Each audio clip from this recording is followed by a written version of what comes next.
You've been told your whole life that code is the language of power, that if you can write the right syntax, you can bend machines to your will, build products, build companies, build a future.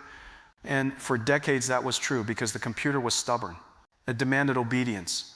It demanded you speak its language. But now the rules have shifted so violently that most people still haven't noticed what actually changed. Not we got better tools, not software got easier. The tectonic shift is this: the computer is no longer a machine you program line by line. It's becoming a machine you teach, a machine you steer, a machine that translates intention into execution. And once that happens, the old center of gravity, learn to code or be left behind, starts to crack. Because the language that matters is not the one the computer understands. It's the one the world runs on. And the world, your body, your health, your food, your aging, your disease, your resilience, runs on biology. That's why this sentence is not a metaphor anymore. Biology is the new code. And if you really absorb what that means, you'll realize you're standing at the edge of the biggest industry transformation since electricity. So let me start by making you slightly uncomfortable. Because discomfort is often the most honest doorway into the future. The biggest mistake people will make in the next era is treating biology like a science project and treating computing like technology. They'll keep thinking these are separate worlds, wet labs over here, silicon over there. Biology is messy. Computing is clean. Biology is discovery. Computing is engineering. That separation is dead. It's already dead. We just haven't updated the mental model. The truth from first principles is simple. Life is information. Deoxyribonucleic acid is not poetry. It's data. Proteins are not magic. They're machines. Molecular machines whose function depends on shape and whose shape depends on sequences. And sequences are just strings. If you can represent the string, you can model the space. If you can model the space, you can search it. If you can search it, you can generate. That's the pattern. That's why the same revolution that took language models from all complete to world models is about to take biology from observe and hope to design and iterate. But here's the catch, and this is where most people completely underestimate what's happening. Biology is not like making a website. Biology is combinatorial. The size of the space is not big. It's beyond what your brain naturally respects. The number of possible protein sequences isn't merely large. It's an ocean that makes the universe look like a puddle. You cannot brute force it with yesterday's computing. You cannot do it with general purpose thinking. You need acceleration. You need parallelism. You need the ability to turn simulation into a factory. Because the entire promise of this era is not that we will think harder. It's that we will simulate more realities per unit time and then choose the best reality before we ever touch the physical world. That is the central theme of what I've spent decades believing. If you can reduce a problem to physics and information, you can build an engine that runs through possibilities faster than nature can. And when you do that, you don't just move faster, you change what is possible.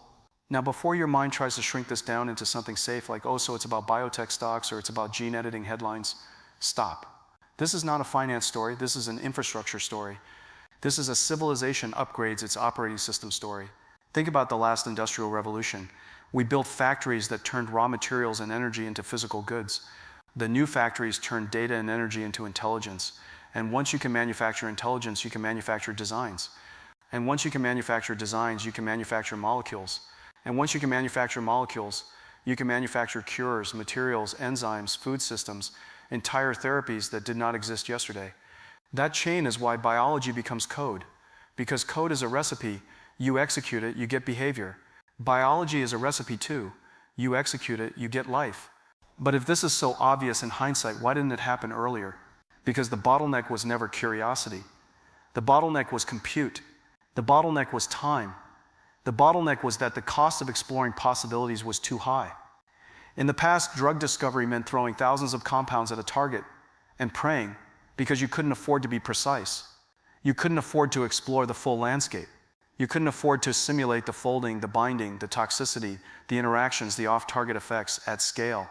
So the industry evolved into a slow machine that burns money in years, and it accepted that pain as normal.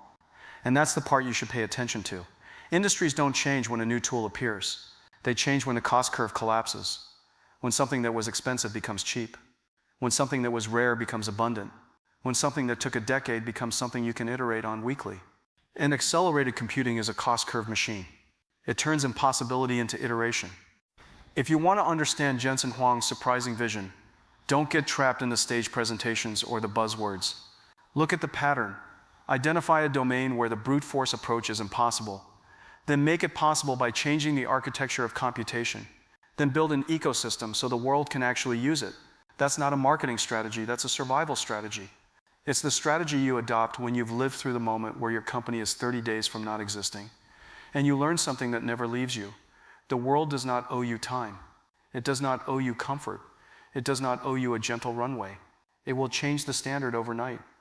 And if you built the wrong thing, you will become irrelevant with terrifying speed. So you learn to love the truth more than your pride. You learn to pivot. You learn to look at first principles instead of consensus. Why does that matter for biology? Because biology is the hardest domain we've ever tried to compute. Harder than graphics, harder than language, harder than games, because biology is multi-scale. Atoms to molecules, to organelles, to cells, to tissues, to organs, to whole systems. All interacting, all with noise, all with context. And in that complexity, you have two choices. You can treat biology like a mystery and accept slow progress, or you can treat biology like a compute problem and build a machine to explore it. That is what it means to say biology is the new code. It's not a slogan, it's a decision. And here's a second uncomfortable truth. The people who will dominate this era will not be the people who memorize the most tools. Tools change too fast. Libraries go obsolete. Frameworks get replaced. Even programming languages become less central when the interface becomes natural language and high-level intent. The winners will be the people with deep domain intuition, the ability to know what matters inside a problem.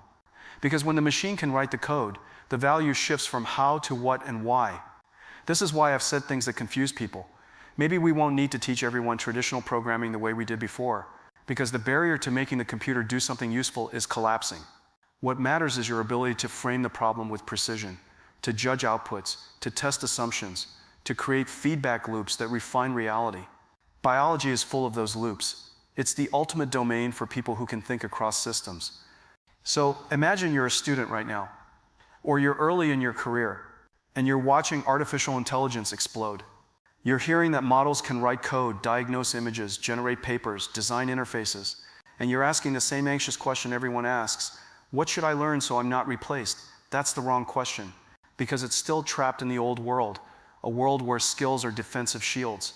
The right question is, what domain will become infinitely more powerful when I can simulate it? And one of the best answers is biology, because biology is where the stakes are human. Biology is where the cost of a wrong guess is measured in suffering. Biology is where speed matters, not for convenience, but because time is literally life. Now let's talk about what NVIDIA is actually doing in this space, because vision without infrastructure is just poetry. The core idea is to build a platform where biological problems can be represented, learned, and generated at scale. Models trained not on internet text, but on sequences, structures, chemical interactions. When you train on the language of life, you get models that can propose new proteins, suggest molecular candidates, predict interactions, and accelerate the search. It's the same generative principle you've seen in text. Learn the distribution, then generate plausible new samples, except here the samples are not paragraphs, they're molecules. And the moment you can generate molecules, you change the timeline of discovery. You move from maybe someday to try this next.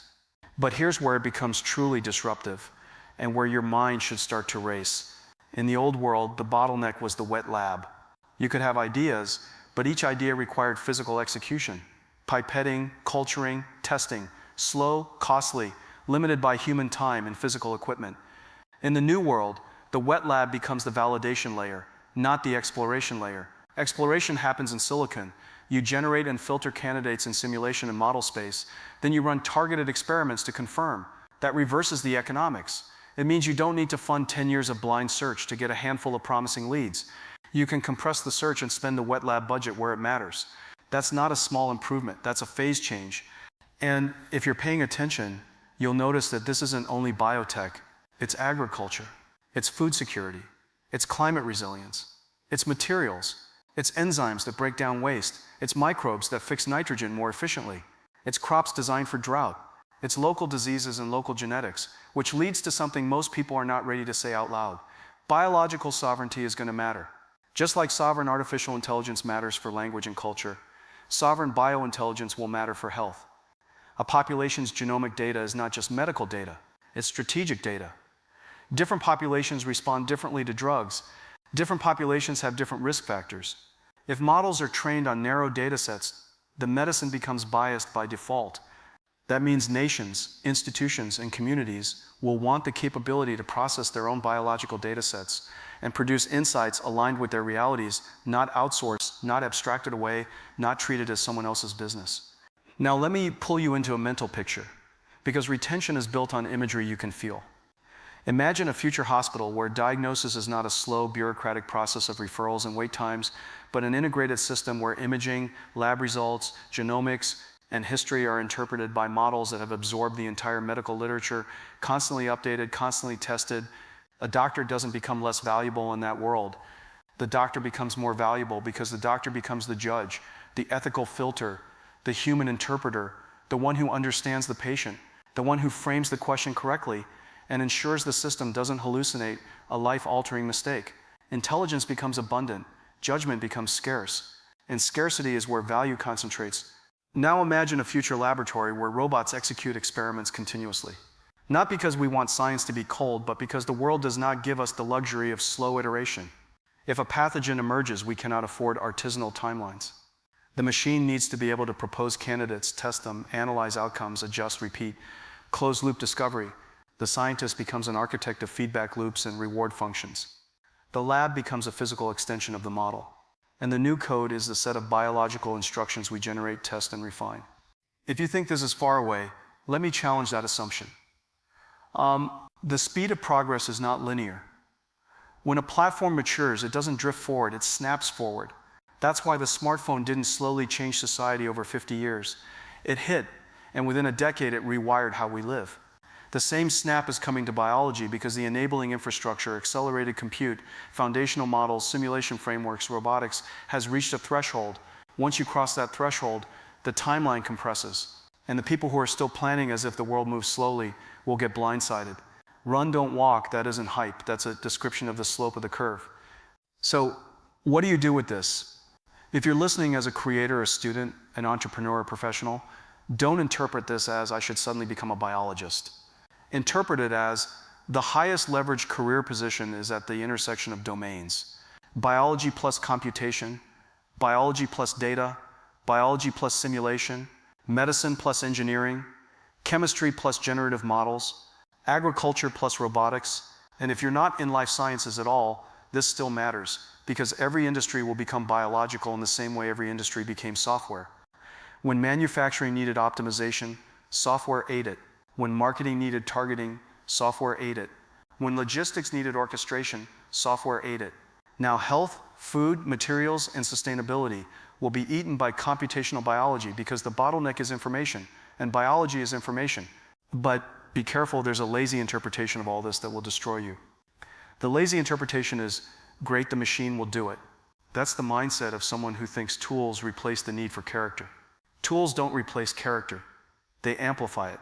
If you are careless, the tool amplifies carelessness.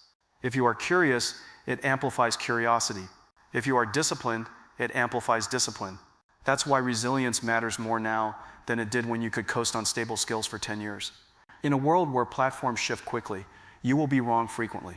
You will choose approaches that don't work. Your first model will fail. Your first data set will be messy. Your first simulation will be misleading. And if you're fragile, you'll interpret that failure as, I'm not cut out for this. But if you've internalized the deeper lesson, the one forged in the brutal moments where survival depended on telling the truth, then you'll see failure as the fastest teacher available. You pivot faster, you learn faster, and speed of learning becomes your real job security. Let me make it practical in the way people actually change their behavior. If biology is the new code, then there are programming primitives you should understand, even if you never step into a wet lab. One primitive is representation. How do you represent a biological entity as data? Sequences, structures, graphs, embeddings. Another primitive is simulation. How do you create environments where you can test hypotheses without paying the cost in physical time? Another primitive is validation. How do you close the loop between model predictions and real-world outcomes? Another primitive is scale. How do you move from a clever experiment to a repeatable system that can run millions of trials? And another primitive is ethics. What constraints must exist because life is not a sandbox? And move fast and break things is not acceptable when the thing you break is a human being's health. Now here's the part that should make you lean closer, because it explains why NVIDIA specifically has a unique angle here. NVIDIA is not just selling chips. The strategy is full stack: hardware, interconnect, software libraries, optimized inference and training, simulation platforms, and the ecosystem that makes it usable. Biology requires that full stack approach because the problem is not compute one matrix, it's data pipelines, model architectures, precision trade-offs, throughput, memory bandwidth, distributed training, domain-specific tooling. If you don't solve the entire pipeline, biology stays stuck in research demos instead of becoming industrial. The surprising vision is that the same machinery that once made pixels for games becomes the machinery that makes molecules for cures. That is the arc: visual computing, to scientific computing, to generative intelligence, to physical and biological intelligence.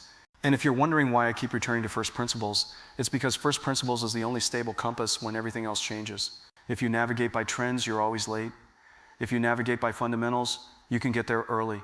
From first principles, you can see that biology is a compute problem because it's information.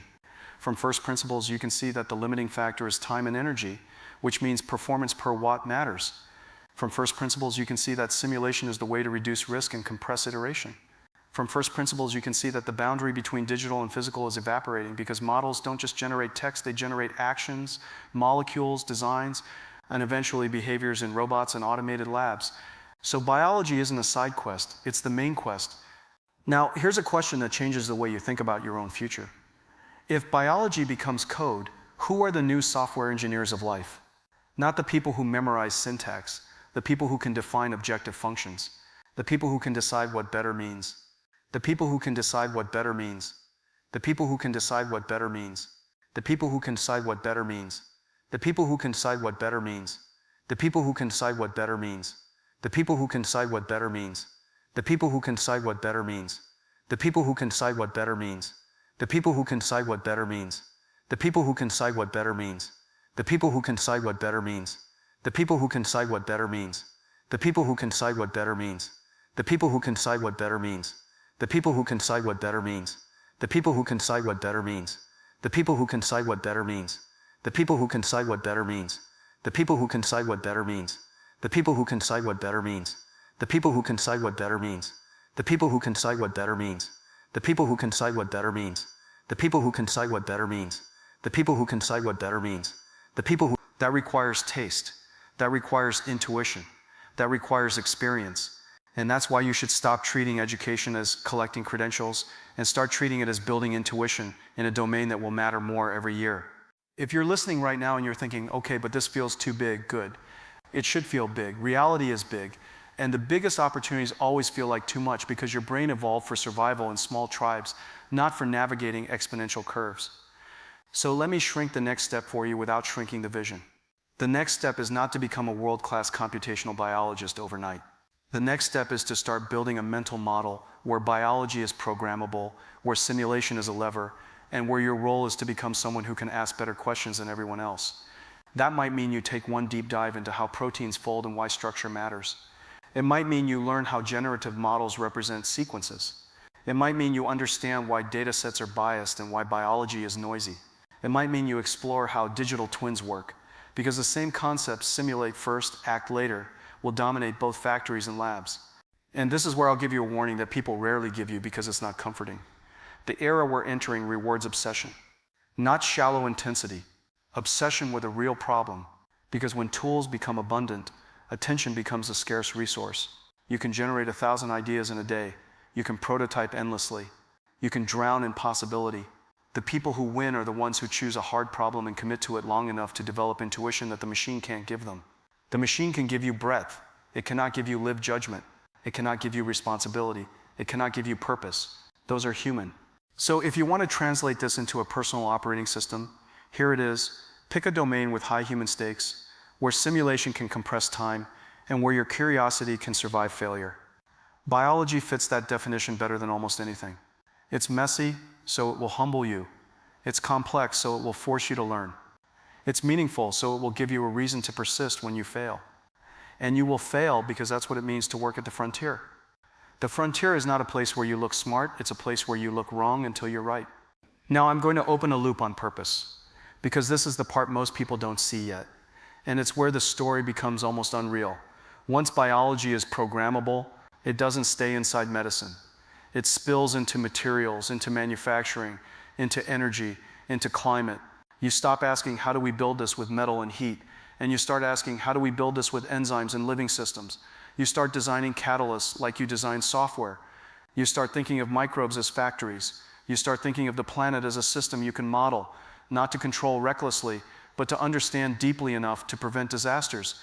And the compute stack that makes that possible is the same stack that makes simulation possible at scale. Which means the next chapter of this biology is the new code story, is not only about generating molecules, it's about building a world where the boundary between computation and life becomes thinner every year, and the people who can think in both languages become the architects of the new economy. And if you're still trying to decide whether this is real, whether this matters, whether it's worth your attention, here's the simplest test. Ask yourself where the largest human suffering is, and ask yourself whether it's an information problem. Disease is an information problem. Aging is an information problem. Nutrition is an information problem. Climate is an information problem.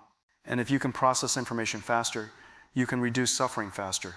That's the moral dimension of accelerated computing that people miss when they only see headlines about models, writing emails.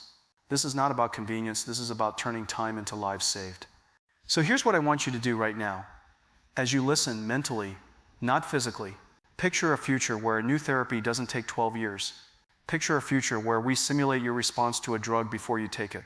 Picture a future where local hospitals can run models trained on local data without exporting sensitive information. Picture a future where an outbreak triggers an automated pipeline. Model proposes candidates. Lab robots synthesize and test. Results feedback. Next iteration improves. And the cycle runs day and night until the best answer emerges. Picture a future where biology is not a slow mystery, but an engineering discipline with guardrails, ethics, and relentless iteration. Then ask yourself, who builds that? Not a company, not a government, people, individuals with domain knowledge, with resilience, with the ability to work across disciplines, with the courage to be wrong quickly and improve quickly. And that's why the sentence, biology is the new code, is not just NVIDIA's vision, it's a map for your life if you can handle the speed. Because the world is not waiting, the cost curve is collapsing, the tools are getting stronger, the barrier between idea and execution is shrinking. And if you learn to think in this new frame, biology is information, simulation is leverage, judgment is value, you will start seeing opportunities everywhere that look invisible to people still trapped in the old world. Now the only question left, the one you should sit with, because it will quietly determine whether you become a spectator or a builder, is this: when biology becomes programmable at scale, what will you choose to program? And what standards will you refuse to compromise on when the machine makes it easy to move fast and easy to move carelessly?